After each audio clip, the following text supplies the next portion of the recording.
Hi అండి, welcome to laddu logs 369. మన యొక్క తెలంగాణ రాష్ట్రంలో ఉన్నటువంటి ప్రజలకు మన యొక్క తెలంగాణ సర్కార్ అదిరిపోయి శుభవార్త తీసుకొచ్చింది.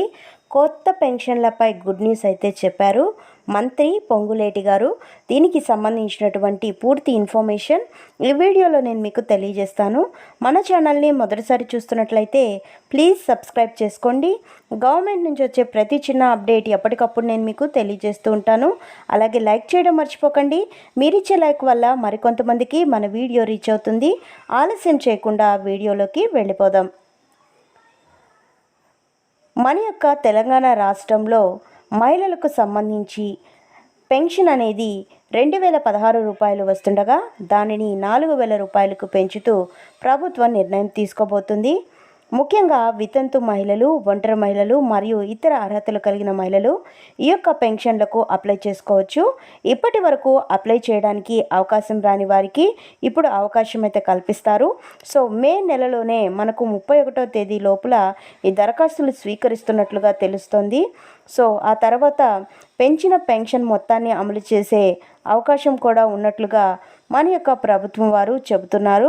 సో మనకు తెలంగాణలో ఉన్నటువంటి వయోవృద్ధులు, వితంతువులకు రాష్ట్ర ప్రభుత్వం త్వరలోనే శుభవార్త అందించబోతుంది. ఖమ్మం జిల్లా జీళ్ల చెరువులో నిర్వహించిన ప్రజా దర్బార్ కార్యక్రమంలో రాష్ట్ర రెవెన్యూ గృహ నిర్మాణ శాఖ మంత్రి పొంగులేటి శ్రీనివాసరెడ్డి గారు పాల్గొని ఒక కీలక ప్రకటన అయితే చేశారు. రాబోయే కొద్ది రోజుల్లోనే అర్హులైన ప్రతి ఒక్కరికి కొత్త ఆసరా పింఛన్లు మంజూరు చేస్తామని, ఇందుకోసం ఇప్పటికే కసరత్తు పూర్తయిందని ఆయన వెల్లడించారు. క్షేత్రస్థాయిలో ప్రజల నుంచి నేరుగా అర్జీలు స్వీకరించిన మంత్రి గత బీఆర్ఎస్ ప్రభుత్వం 10 ఏళ్ల పాలనలో కొత్త పెన్షన్లు మంజూరుకు గాలి కొదిలేసిందని, వందలాది మంది అర్హులు కార్యాలయాల చుట్టూ తిరిగినా పట్టించుకోలేదని విమర్శించారు.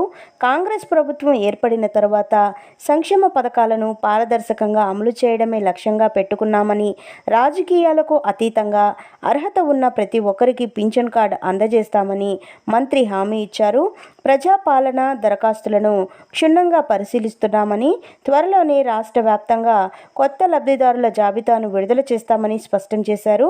కేవలం పింఛన్లు మాత్రమే కాకుండా ఇందిరమ్మ ఇండ్లు, రేషన్ కార్డుల వంటి ఇతర హామీలపై కూడా ప్రభుత్వం త్వరలోనే సానుకూల నిర్ణయం తీసుకోబోతుందని ఆయన ప్రకటించడం జరిగింది. ప్రజలకు తీపి కబురు చెప్పారు. 10 ఏళ్ల నిరీక్షణకు తెరదించుతూ అర్హులైన వితంతువులు, వృద్ధులు ముఖాల్లో చిరునవ్వు చూడటమే తమ లక్ష్యమని పొంగులేటి శ్రీనివాస్ గారు చెప్పడం జరిగింది. ఈ సందర్భంగా ఆయన పునరుద్ఘాటించడం జరిగింది.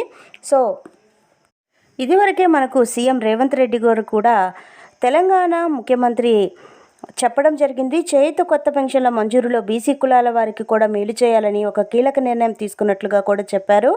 అయితే బీసీ కులాల్లో కులవృత్తులపైన ఆధారపడి జీవిస్తున్నటువంటి ప్రజలకు 50 సంవత్సరాలకే పెన్షన్ ఇస్తామని కూడా ఆయన వెల్లడించడం జరిగింది. సో ఈ చేతి వృత్తులపై జీవిస్తున్నటువంటి వాళ్ళకి కులాలు ఏవేవి ఉంటాయి అంటే చాకలివారు, కమ్మవారు, కొమ్మరివారు, మంగళవారు, ఈ విధంగా అయితే చేతి వృత్తులపై, కుల వృత్తులపై ఆధారపడి జీవించేటటువంటి పేద ప్రజలకు 50 సంవత్సరాలకే పెన్షన్ అందించాలని కీలక నిర్ణయం అయితే తీసుకున్నట్లుగా తెలుస్తోంది. 2000 రూపాయలు ఉన్నారు. సో ఆ హామీని కూడా త్వరలోనే నెరవేరుస్తామని అని చెప్పారు. సో రాబోతున్నటువంటి రోజుల్లో 2 లక్షల కొత్త పెన్షన్లను అమలు చేయాలని ముఖ్యమంత్రి తెలపడం జరిగింది. కాంగ్రెస్ పార్టీ బీసీలకు మచ్చిక చేసుకునేందుకు ఈ యొక్క ప్రయత్నాలు